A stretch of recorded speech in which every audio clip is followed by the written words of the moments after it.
Radio Outcast is a heartbreaking, gunslinging podcast for mature audiences. Content warning. This episode contains depictions of cults, murder, ritual sacrifice, graphic violence, and references to mass murder that may be upsetting for some listeners. We encourage our listeners to prioritize their safety before venturing ahead. Thank you.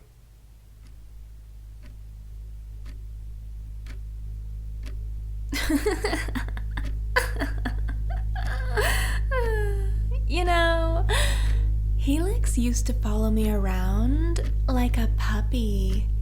We were always together. And anytime we weren't, she'd tell me absolutely everything that had happened in our time apart. And she'd say, "I wish you had been there."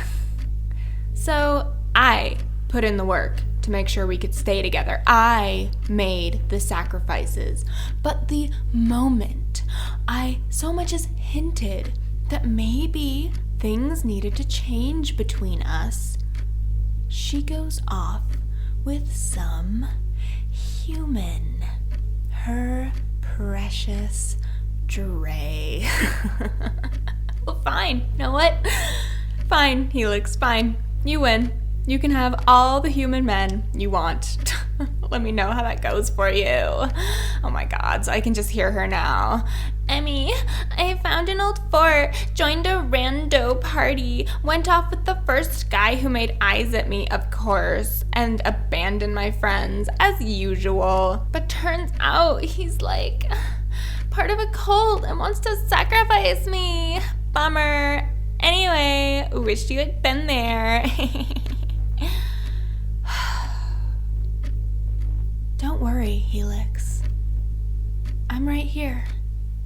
In fact, I'll never let you out of my sight again.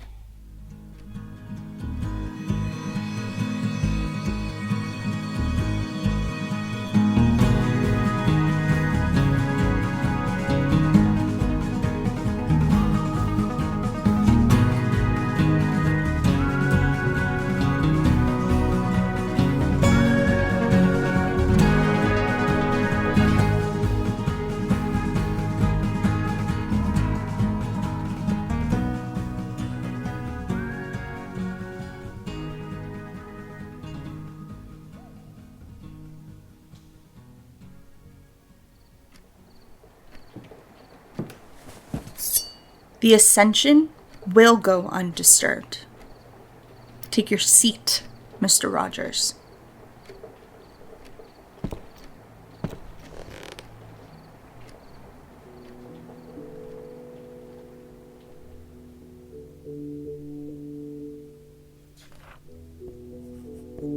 Turned out, old Miss Eve wasn't old in spirit. Flipped her hood down and pulled a knife on me. Sharp-eyed, looked determined. I've known women like Eve. Could take down a bull with a bouquet. So I went on. Took my seat. Didn't have no intention for blood. Not yet. Then a couple of thinkers showed up behind Miss Eve. Bunch of wide-eyed freaks with big ideas and nothing to lose. The bell rang only twice. Has the ornament not been collected? Well, then we must have faith that the seer secured her. Brainy folk love to gab. Must be the ego. Well, Miss Eve went on talking about some ascension, some ornament, and I listened to them. And I watched. All they carried was hunting daggers. Too shiny, must be unused. And all I had was a couple of loaded guns and impeccable aim. You know, in that manifesto of yours, it had a bit of arithmetic, formulas, talking about some great pylons. This the ascension? Didn't even look at me, just ignored my question. Kept jabbing at folks in hoods. Now, I didn't think much of those formulas. I'm more of a prose man myself. Just figured it was some architecture. But as I sat there, listening to Eve fill in all the gaps, things got clear. There's no worry about the other one. The Commandant has him confronted. Are you threatening me? With a pen? Can't bring a gun to a knife fight. That'd go against my code. And I've gone this long without betraying it. So I pointed my quill pen instead. Tried to look as menacing as I could. Go on. Out the doorway.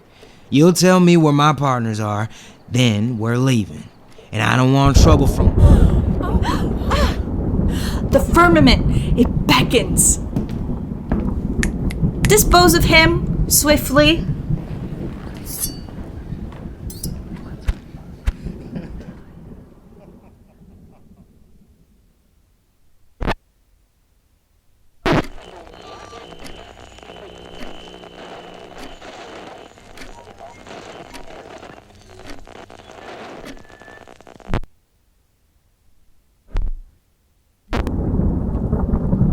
Hello?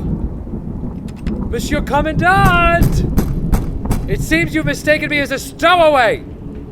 Unlock this door this very instant!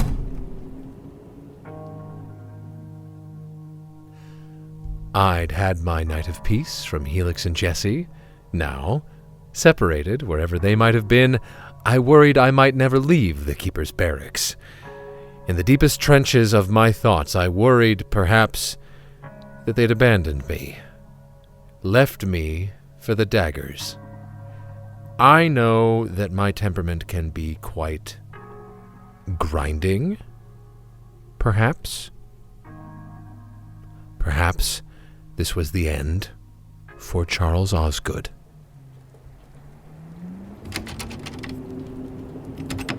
Very well! Send my regards to the town carpenter!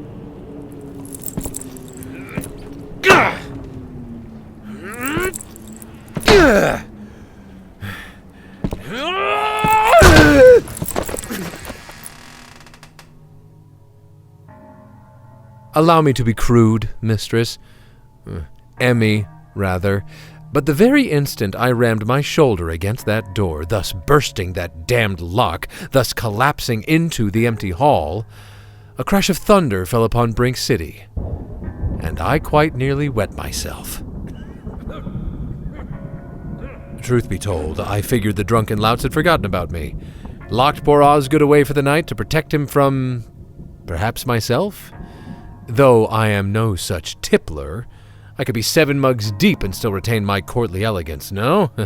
At the very least, I'd never cause myself disgrace or harm. I dusted off my shoulders, and as I rose from the barracks floor, I'd heard a wailing from down ways. I was unsure who or what cried out, only that it came from down the hallway, behind a great oaken door. Fortunately, as you may recall, I'd recently joined the ranks of gifted individuals, yes?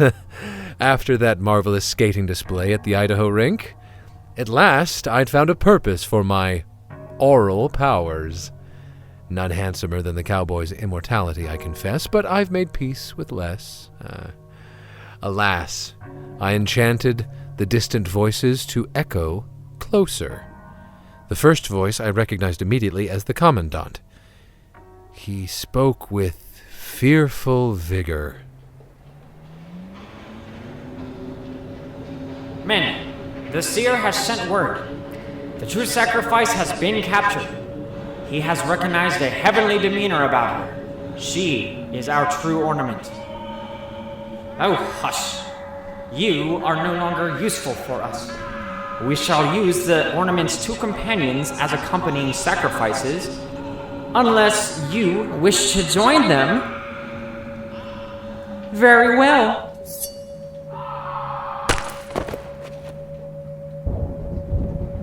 Men, quickly, take these bodies to the great pylons to burn with the others. Make it quick. The firmament beckons. I shall grab the gentleman down the hall.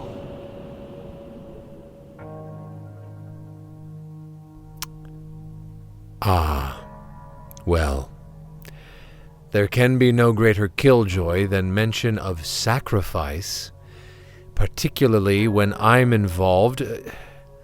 Who was this ornament and this seer character? I could not be sure.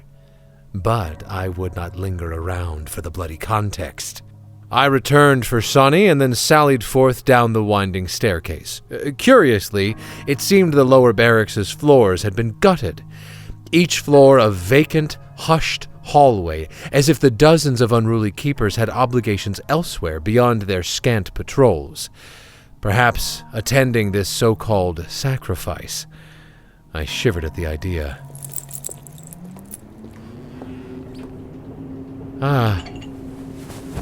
Now this will do. On my way out the barracks front, I found a lonesome keeper's hat dangling from a wall hook. A wide-brimmed, disgusting gray thing with a red emblem in the center. Of course, better to be safe than sacrificed, yes? So I donned the hideous thing and made haste.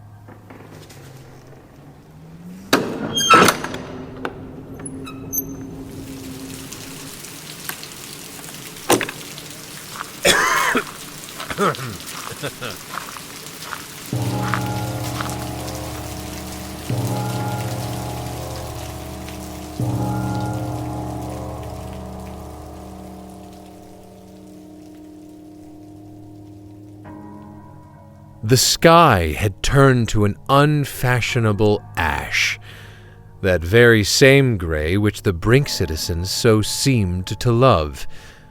I spurred on across the dirt path, away from the barracks to the belly of the fort, across the barren grounds.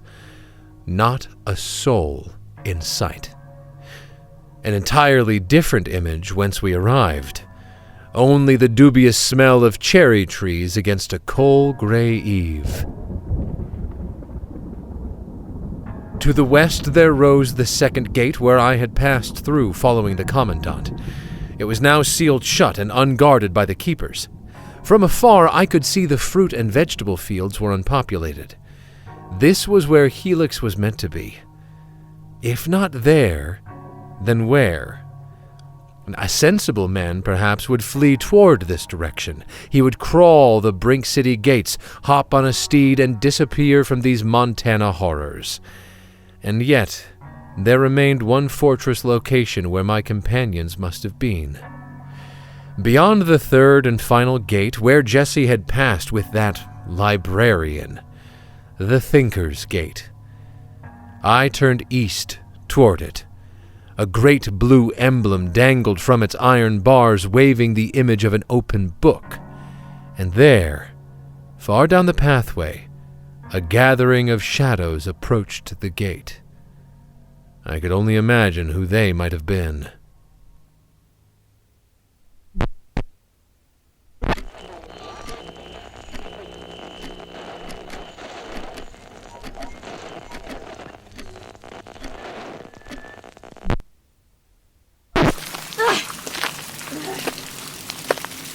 At last, the circle shall close. Keepers, open that gate.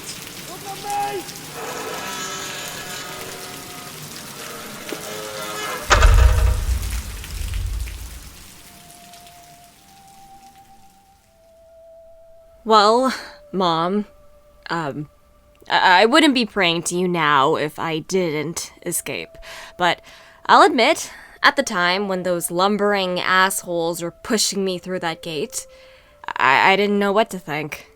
I spent millions of years feeling secure, godly, whatever. Anyways, you know your daughter.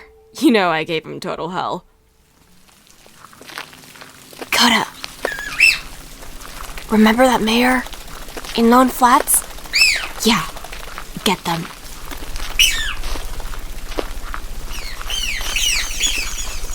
What is that? Men, cover your ears. Do not become distracted. Coulda knocked down most of them, even got Mata for a sec. But the keepers pulled their ugly hats down over their ears. Pieces of shit. The hats muffled Coda's noises enough that they stopped stumbling around. Give me your hats, fool. I need protection more than you. Now, the firmament will not wait. Stop pushing me, you...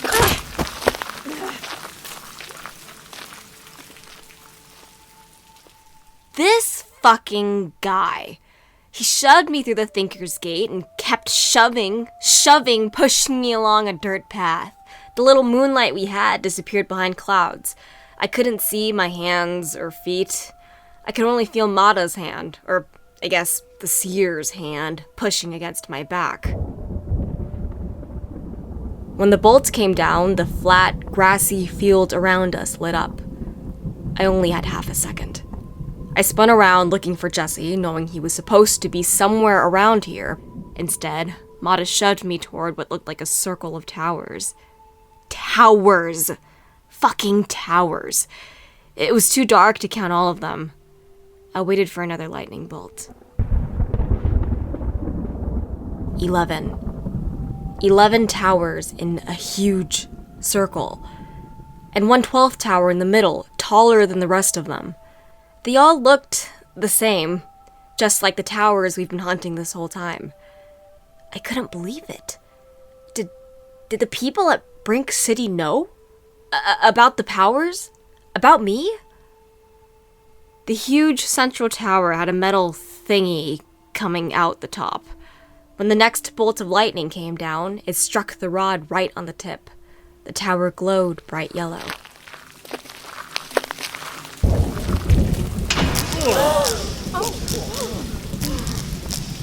The ascension begins. Deliver the ornaments to the center. Call me an ornament. One more time.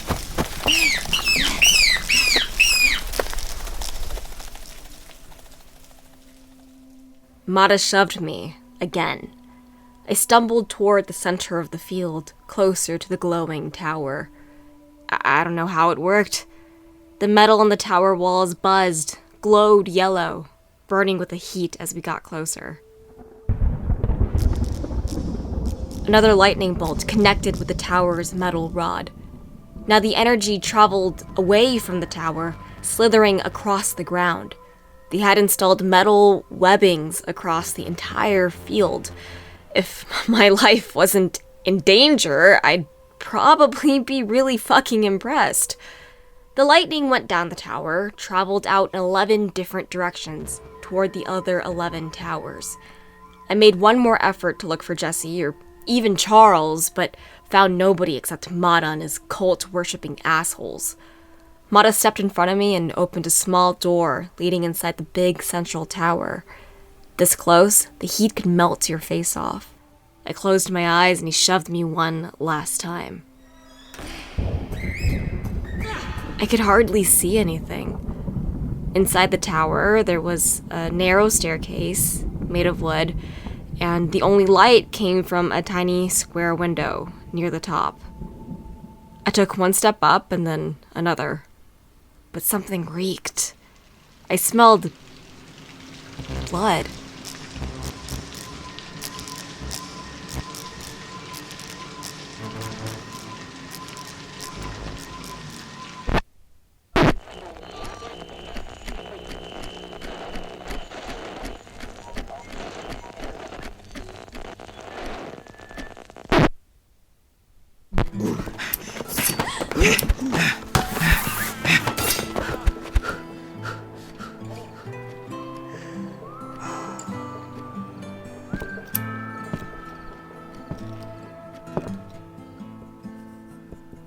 For a pack of fools that call themselves thinkers, they sure aren't very thoughtful.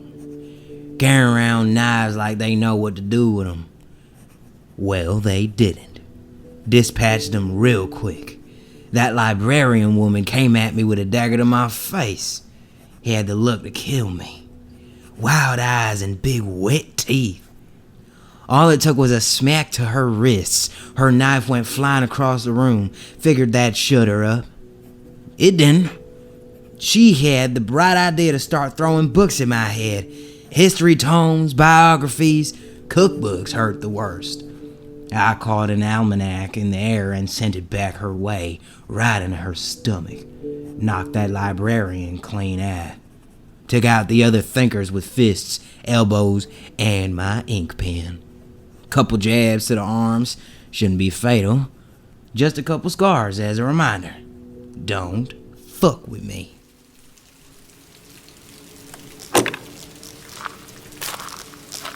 Now where are y'all?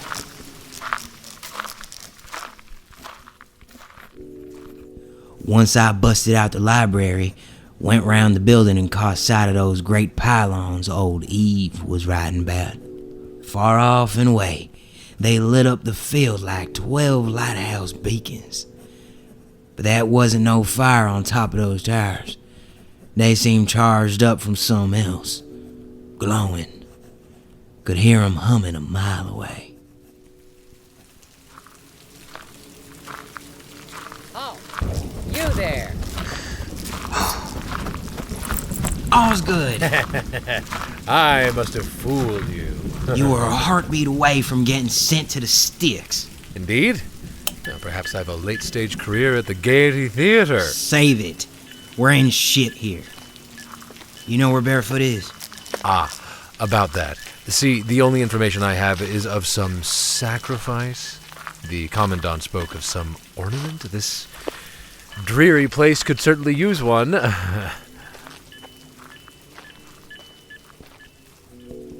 Seems we were in the wrong place, right time. Or other way around. Could be the name of my story. Whatever it was, Brink City had been expecting us. Somehow, they knew to get us separated. Seems every day is a move on someone else's chessboard. Me and Charles moved on, out toward the towers. These pylons. Charles told me about him getting trapped in those barracks. Got real proud about busting down the door. Figured I wouldn't kill his joy, telling him about the room full of thinkers versus me with an ink pen.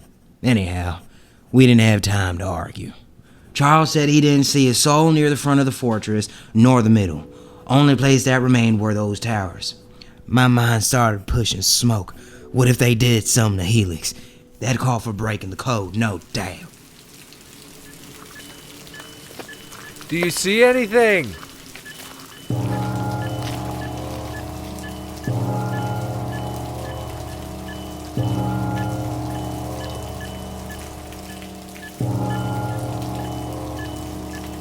Them bell tolls, 4 of them now.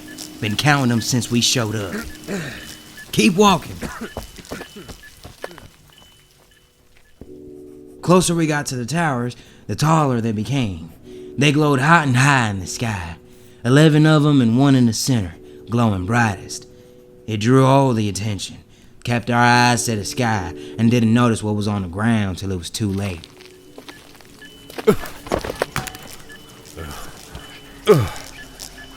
What on?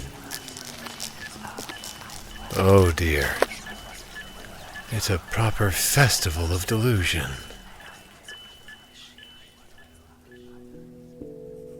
Surrounding us, spread out across the field in hundreds and hundreds, those cult freaks. Bent on the earth, foreheads pressed to the soil, arms flailing wide in some sort of ritual prayer. Charles tripped over some leg. They ain't budge. They kept worshiping, their bodies facing that central tower. Aside from me and Osgood, only one man stood. He walked up to the central tower and pointed to the sky. He looked real familiar. As the vision I saw, as the woman who appeared to me moons ago in my dreams. She was the woman, the goddess, the empress of time. As she foretold, the marriage of 3, the final thinker, keeper, and maker, and that maker being our ornament. And just as the time goddess foretold, she said to look for the lightning bolts. We looked to the sky. And then last nightfall, the ornament arrived wearing earrings of lightning bolts. She would be our great maker. And the time goddess, in her great generosity, sent along 2 others, a wise man and a handyman, to complete the ritual. They would be our great thinker and keeper. Now, let the ascension begin. Let the sacrifice begin. We shall forge a paradise. Goddess of my dreams, Empress of time, do you receive our sacrifice?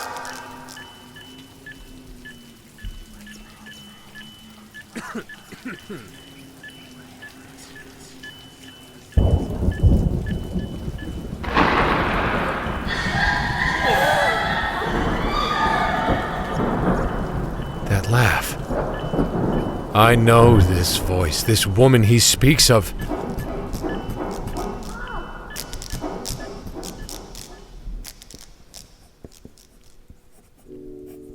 After that wild man's ranting, me and Charles started hearing a loud knocking. Sounded like someone shouting from behind the wall.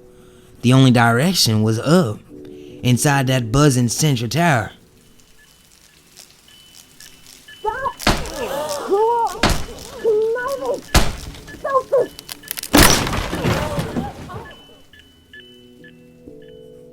Suppose Helix never did play the damsel. There she was, kicking a hole out of the tower wall. Must have been made from wood planks with metal etchings. She broke through a soft spot, her bare foot poking out into the air. Then she kept kicking and punching until a sizable hole showed in the tower. Helix poked her head out. Bad news was, soon as folks looked up at the tower, watching old Barefoot peep out the top, they started noticing me and Charles. All the hundreds of them, slowly rising up from the earth and turning our way. They looked to get rid of us, one way or another, sacrifice or nuisance. 7 thinkers with knives, that's no problem. But hundreds of deranged Montana fools. All we could do was try and get out of there alive. Folks started ganging up and closing in. Seemed Charles was waiting for the right moment, and that he did. That good old Firmament. Use what you got, Osgood. It's about to be a colt rodeo. What I've got? I've only got Sonny, and then there's... Oh, quite.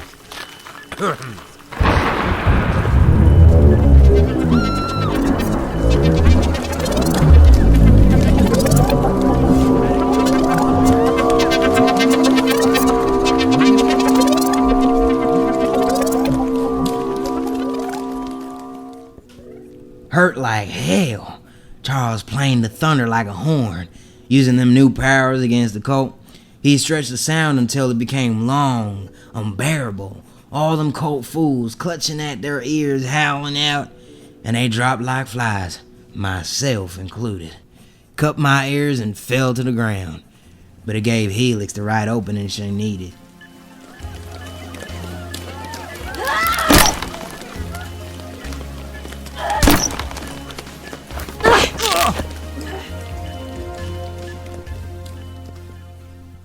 She jumped from the tower, came down like a stone right on that colt leader. Could have swore I heard his back snap. Hope it did. Regardless, me and Charles booked it. Ran to help her up. Her. I heard her. Emmy. Indeed, we need to scurry. That is Emmy, you said. What a strange name. An entirely unfamiliar and strange name. Ah! No! Don't!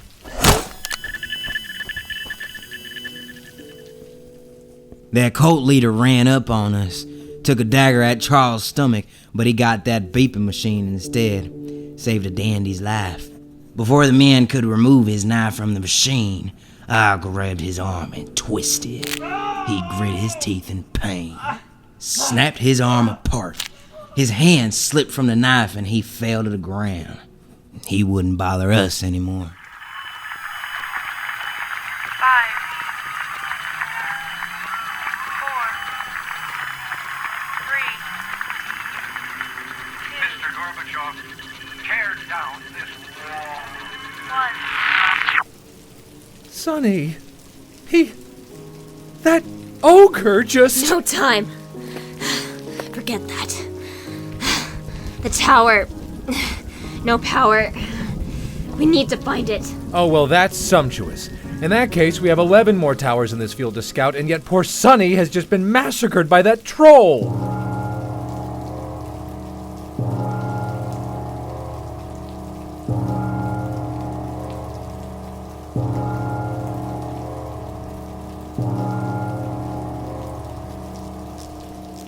Five. 1 bell tolled when we showed up, and 2 this morning. Right. It rang 2 more times when that piece of shit dragged me here. Oh, am I to guess what the 5th bell toll means?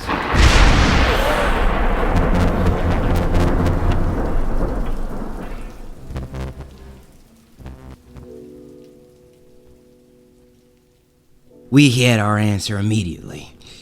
That huge central tower erupted, lit up like a pyre and shattered into wood strips and metal bits. Seemed it was always meant to explode. If Helix was still inside it, she'd be nothing but scraps too. Figured we were meant to be there too. Me and Charles, the thinker and maker for their little sacrifice. And what for? Or for who?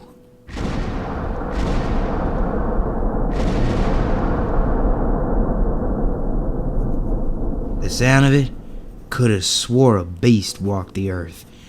But far afield, 4 of those great pylons went crashing down, each right next to each other, going left to right. 1 tower, a 2nd tower, a 3rd tower, a 4th tower surging with electricity and exploding into bits, then tumbling. The heavy metal rubble crashed right down into the stone walls of the fort. Look, those towers burst a hole in the fort wall. It's our chance. We can climb the rubble and get out. But 4 towers down? She's sending me a message. She's fucking with me. I know it. Who? Yes, who? I've no idea. Emmy. These towers. Listen, you heard Mata, right? The seer, whatever his name is. He talked about a time goddess. I heard her laugh. All of this, it's Emmy. She's manipulating human lives to fuck with me. Those 4 towers that exploded, it's like the 4 towers we've come across already.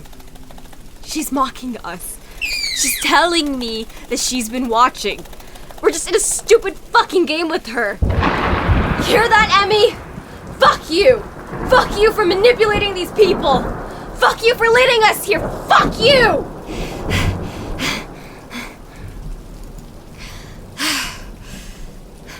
Very well then. We don't have time for this. Once these cold assholes get the gumption, they'll stampede us. Right. Follow me. On the run again. Always on some chessboard. As we made way toward the busted ramparts, noticed Helix's feet all bloody. Must have been from kicking a hole in the wall. And behind us, them cult folks were charging after, waving their knives around. Helix sent her bird thing back to confuse them, and Charles with his sonic powers. But me was just trying to strategize. All's good.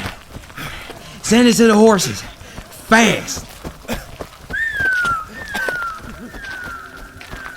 I'm gonna run to that tower. Gut feeling. What are you... What is she... What are we doing? She went right off toward the next pylon. Had the towers went on collapsing, it would have been the next to explode. The 5 o'clock hen. Helix had it in her gut. It was the 5th tower. Suppose it made sense in her own way. Come on, get your horse and let's go. Helix, listen. I touched it! I touched the tower! Nothing happened yet, but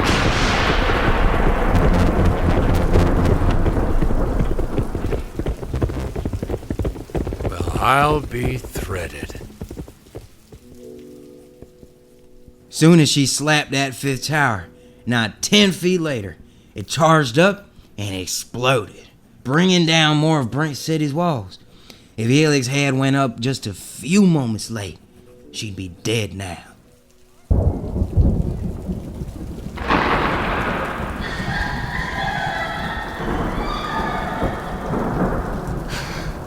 this isn't over, Emmy.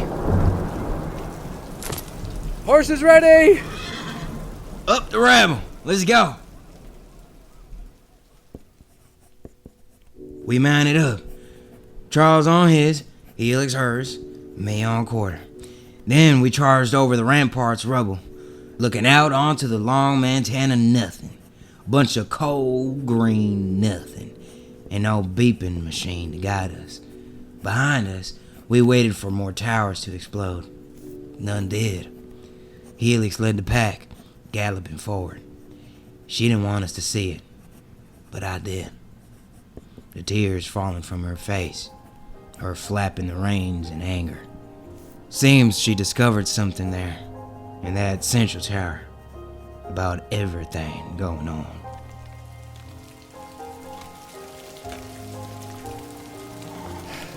Helix! Have you received a new power? Does it matter? It's not useful right now. Just keep writing. I want to get the fuck away from here. We rode on. Eventually, Helix settled out from the funk, told us of her returned power, some ability to read emotions. Charles asked what he was feeling. She said he was nervous, and for some reason, guilty. Charles didn't talk after that. For me, Barefoot said I was contemplative. Suppose that's true. As we trekked out from Miles City, Brink City, whatever, the sky opened, like a curse was lifted.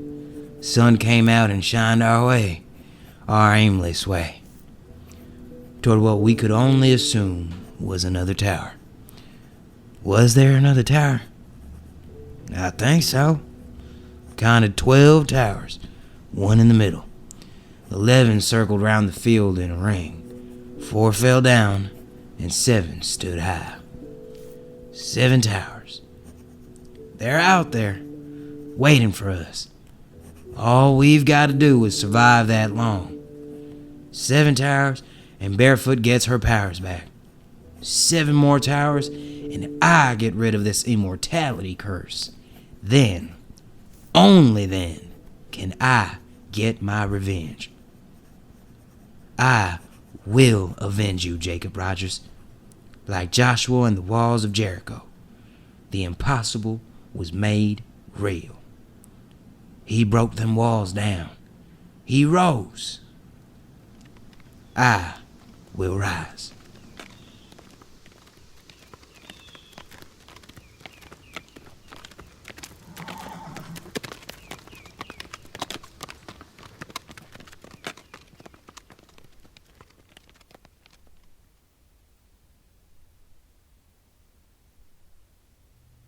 Radio Outcast was created by Maria Fernanda Vidaurrazaga and JT Lachausse and produced by Ann Hughes, starring Ivory Amor de Francisca as Jessie Rogers, Maria Fernanda Vidaurrazaga as Miss Eve, Daniel A. Stevens as Charles Osgood, Griffin Otto Deniger as Mata and the Commandant, Jay Duong as Helix, Daniel Sotelo as Coda, and Ann Hughes as the Maker Woman and Emmy.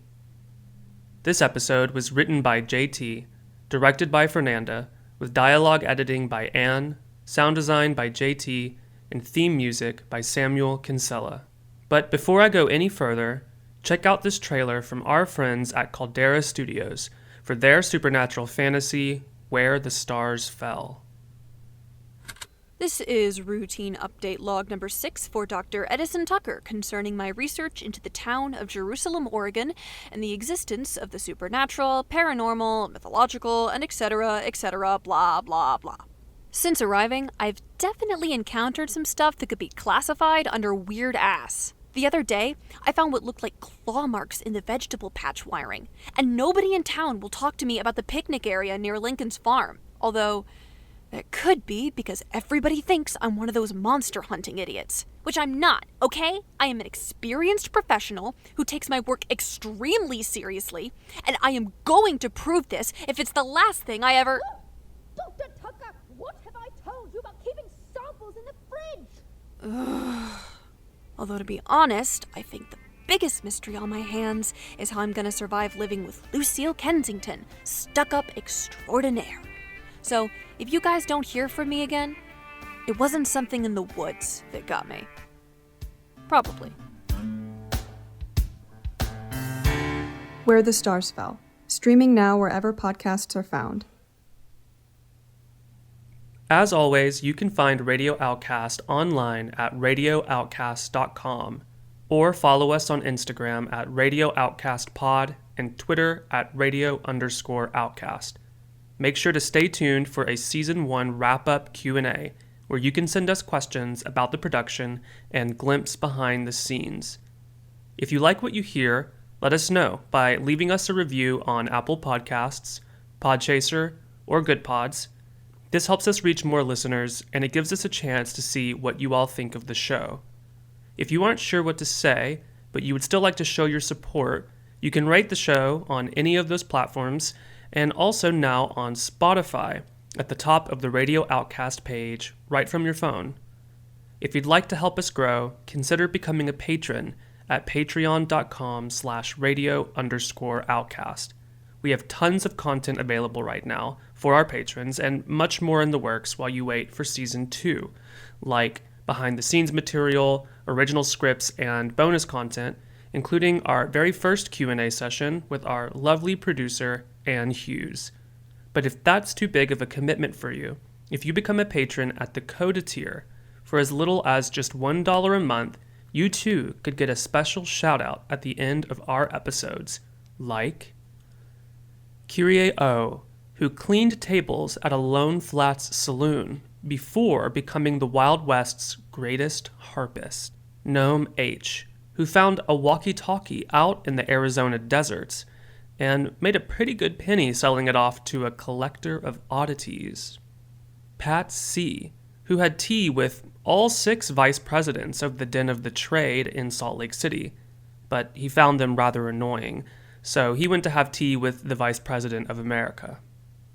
Alan L., who was there in the kangaroo court of the heavens, but was busy finishing a crossword puzzle, and so he missed the drama between those two feuding goddesses. Dan W., who went to a fabulous cartographer's banquet where he met a chatty dandy, Grover Cleveland, and a pissed-off Texan with a shotgun, but he can't remember who was who. Melissa L., who saw the Sam Vogel gang fiddling with some railroad tracks, and so she poured some itching powder into their belongings while they slept at camp. Sarah F., who works the concessions at the Rink on the Moon, where she saw the most incredible rollerblading competition the heavens or earth has ever known. Rax W., who attended that party at the mayor's mansion in Lone Flats, and while no one was looking, nabbed one of those pretty Edison light bulb contraptions. Marcos L., who rode his steed through Miles City, Montana just last week, and he heard those cult weirdos having a celebration inside the fort. The vibe was bad, and so he rode on. Patricia D., who was so good at 3-card Monte that folks in northern Utah asked her, kindly, to teach them her skillful ways, lest she run them out of house and temple. VCA Staging, who bumped into our beloved trio as they trekked southeast, and even gave Helix a nice aloe vera salve for her feet. Lisbeth S., the hyperpop musician mastermind of the 1880s, who DJ Furtrap loves to spin on the table when the crowd wants something extra funky. Val V, the stenographer for the court heavens, who typed as fast as she possibly could to document Emmy and Helix and Spectra's intermittent legal spats. Someone give her a medal. Juan P, who opened a saddle shop in Salt Lake City, where he met a gruff, kind cowboy looking for a custom saddle that reads, "All a man needs is 1/4. Andy S., who went looking for oil out in the dry lands of Monument Valley. He overheard a couple drifters playing some strange word game called Never Have I Ever. Aaron B., who met a nice young lady out in Albuquerque looking for some paint supplies, and since Aaron has connections with the local art guild, they got the girl a good bargain. Physics, who invented a cheap and cruelty-free method for producing makeup, just sold 3 massive crates of product to Miss Marigold and her cohort. Susan D., who actually helped build that library building inside Brink City, but once she started seeing some strange literature, she decided to dip out of there and head down to Denver. Fearless Lila Rose 300, who used to party with Helix back in 1987 New York City, just landed a major contract for couture fashion wear, the Fearless Lila Rose label. Catch their clothes at Barney's on 5th Avenue. Chelsea S., the most famous strange fiction author of the Gilded Age West, wrote most of her novels on the comfort of a hay bale in central Idaho. Sebastian, a journalist in the heavens, didn't know how to report Emmy's latest tantrums. First, she opened a time rift, then she warped dinosaurs and pirate ships into the Elysian Plain. But did that even need reporting? It's not like anybody could miss that. And lastly, Peter E., who grew up just outside the Enchanted Mesa in New Mexico, saw a strange obelisk pointing high into the sky, and then the very next day, it was suddenly gone. To all of our patrons, thanks again. We appreciate you. And to everyone listening, thank you for joining us on this journey, and we'll see you again soon.